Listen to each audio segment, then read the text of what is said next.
Hello guys, तो चलते आज बनइबा मटन से मुझे जीरा धनिया अदा रसुण पिज को नहीं भलसे ग्राइंड कर गैस ऑन करके प्रेशर कुकर बसी नहीं तादेह किसी सोरष तेल देके आलू को भलसे फ्राए कर जीरा और पिज को भलसे फ्राए कर जो ग्राइंडिंग मसला रखी थी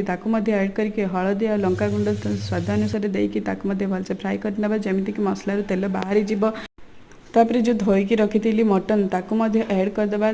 जेहेतु आम आलू को पूर्व फ्राए करी टे लेट्रे ऐड करी जहाद्वारा कि आलू बेसी सीझीबनी तापर टी स्वाद अनुसार लुण देकी पानी देकी भलसे गोल नापर प्रेशर कुकर लिड को ऑफ करके 15 मिनट छाड़ीदे। 15 मिनट पर देखो केते मजेदार देखा जाउछि मटन तादेह किसी मीट मसला देकी